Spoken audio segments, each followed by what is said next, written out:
It's incredibly exciting because this is a Sydney premiere. This work has never been heard in Sydney. Now, this is a key work that when you do it at the Proms, or if you do it at the Salzburg Festival, or at the Edinburgh Festival, people come from around the globe to hear this work because it's done so seldom, simply because of its enormity. So it's Monday morning, I think, and we're starting the build of the stage for Gurrelieder. A general orchestra size on our stage here would be somewhere around the 85 to 95 musician mark. For this orchestra, we have to put over 140 musicians on the stage. So in order to do that, I needed more stage, essentially, to be able to fit everyone that needed to be in there on there. So to make that work, we've added an extra 5 meters of stage onto where we would normally have the front of the stage, where the orchestra sits. It's been quite a mission to work out exactly how to do this. It's not something that we've ever done in this hall before. And in fact, we had to get a large amount of it custom made in order to make it work. The other issue that we have on top of just the stage is the lighting in the hall is designed to light the concert platform. It's not designed to light the 5 meters in front of the concert platform. So we actually also needed to get a completely different lighting design in to add more lights further down so that the orchestra could actually see their music and we can see the orchestra during the concert. So that process was also happening, as well as needing to put in surtitle screens and a whole bunch of other bits and pieces. We're concentrating on making sure that everything runs smoothly, that everyone fits on the stage, and that everyone's safe.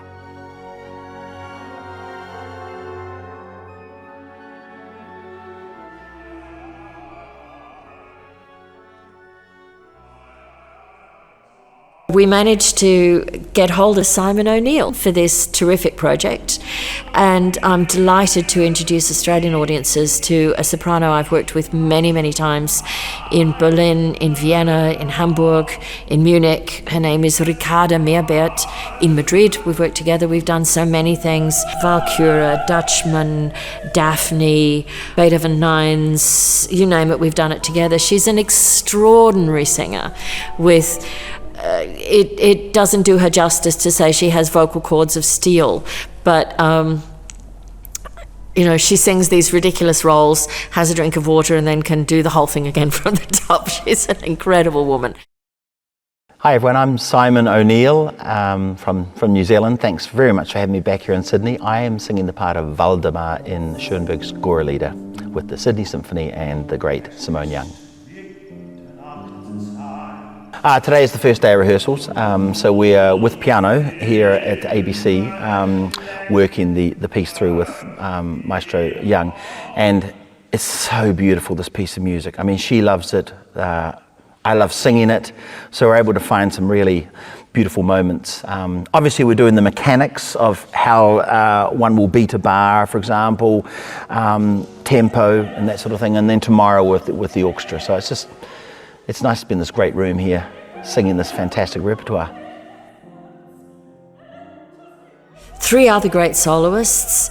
Deb Humble, who again, this country should count itself lucky to have an artist like Deb Humble, resident here, singing in everything. She saved our lives last year in the Mahler, to jumping in at ridiculously short notice to take that over. I've worked with her many times, of course, in Europe. I took her with me to the Hamburg Ensemble, and I'm delighted that she'll be singing the Waldtaube, the wood dove. There is also a peasant, and I've engaged the wonderful young Serbian bass, Zava Vemic, who sang with me in Paris recently, in Salome, and then 2 marvellous Australian artists, Andrew Goodwin as the Fool, which is a bizarre role, and then there's the character of the speaker, and here we have the chance to hear Schoenberg looking to the future, because the role of the speaker is written in what we call Sprechgesang, which literally means speech singing.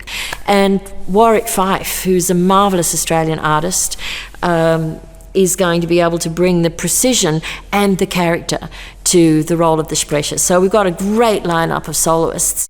Tomorrow I'm in front of the orchestra, and then the choir will be there as well. So there's over 100 in the orchestra. The choir has well over 300 in the choir.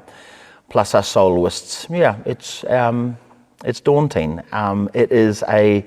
It's a massive piece, as I said. The forces to put on Gurrelieder, it's a big deal for any symphony orchestra in the world to do. It's not a small one. I don't think you get much bigger, you know. So in front of those other 300 singers on stage, the pressure's on.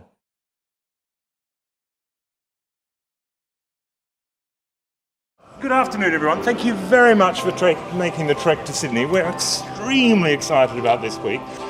Something that we'll probably only get to do once or twice in a lifetime. So really excited to have you here. And we couldn't possibly do it without you because we've dragged up every single tenor and bass that we possibly can. I mean that in the nicest possible way. But it is absolutely fantastic to collaborate yet again with our colleagues from Tasmania and our colleagues from Melbourne. So thank you very, very, very much. Thank you very much to your wonderful chorus masters who've taught you all those semitones. Tonight is a bit of an experiment in the terms that this is the first time we put the entire chorus together. We put all of our choruses together yesterday afternoon and we finished before midnight, which was great. And so what we'll do at the warm-up at 6 o'clock is just check that all the positions work, and then we'll try and run it effectively, or just so you can find out what you're going to hear.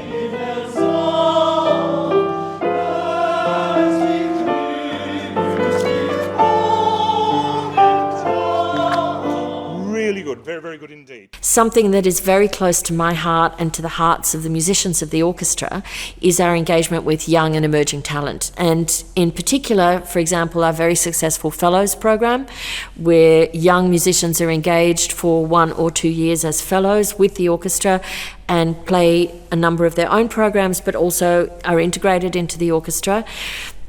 ANAM, the Australian National Academy of Music, is a very significant organisation in Melbourne, Melbourne-based, but it's a national organisation. And so musicians of the ANAM, so the ANAM student body, are going to come and play as the extended body of the Sydney Symphony. So it works two ways. For the young musicians, a tremendous experience to take part in this life-changing work. And for us old crusty professionals, we get a chance to share in that excitement of what it means to be young and new and on the stage and experiencing it all for the first time.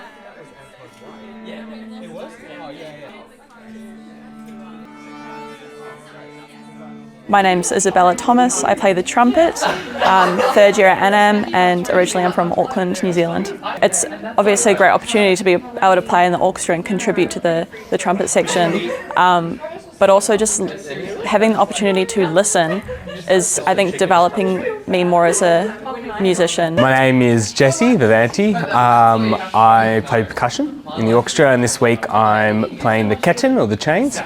I currently study at ANAM and previously was based in Boorloo, Perth. I mean, it's a dream come true, isn't it? I mean, you're playing at the Opera House and you're playing with the Sydney Symphony Orchestra. For myself personally, the percussion section for this concert is absolutely amazing. I mean, there's 9 percussion, 2 timpani, so there's a large amount of casuals in, and the casuals that are in are more or less the heavyweights of the Australian percussion scene of the last 2 decades. So it's pretty unreal. When you are standing on stage and you have the Chief Executive Officer of an orchestra tell you that this is likened to the opening of the Olympic Games, you really start to go, whoa. And talking to everyone in my section, some of which have been with the orchestra for over 3 decades, and them saying that they've never done it, you go, wow, this is something pretty special to be a part of, so it's great. I hope you all have a wonderful time. You've got great people to work with and who will look after you. And I don't think we've ever seen the stage quite this full. That should be fun. You know, seatbelts on and let's go. All right, I hope you have a lot of fun. All right. Thank you.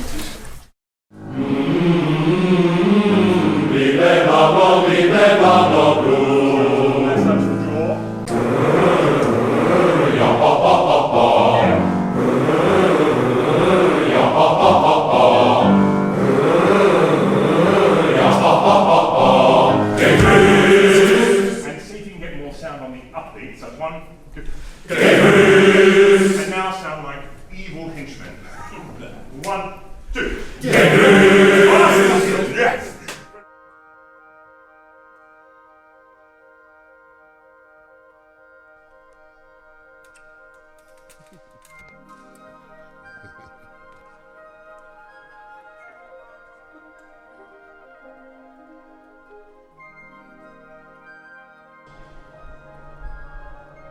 I've been really proud though that we're actually able to do this and put it on in this city, in this beautiful hall that has been renewed so that we can do large-scale performances of different elements in it, and I think that's going to be really special. And I'm really proud of that this orchestra is trying to do something that has never been done in this city before. Yeah, I love being here in Sydney. I love the orchestra, and to be singing these major works for the Sydney audience. It's great to be on stage with them. We're talking 2 sold-out, performances. I personally have a friend flying across the country to come see me play. That makes it really special to go, wow, I knew you from little old Gurrelieder, Perth, to now playing on this massive stage. It's that real, once you get on stage that everything, jumps up a gear, and, there's the opening night wildfire energy, and then there's the closing night, so it's just like, it's going to be unreal, and I think that's going to just, we're all playing amazing as it is now, and I think that's going to just send us, next level, so really excited. This fantastic combination is going to be the exciting event that every Sydney-sider and audiences beyond the borders of Sydney are going to want to hear and not want to miss, because it's certainly not going to happen again in a decade. It may not happen again in anybody's lifetime. This is a one-off. I mean, Sydney has never seen a Gurrelieder, never heard a Gurrelieder. I'm incredibly excited to be the person who introduces Sydney audiences to this. That's going to be a week to remember.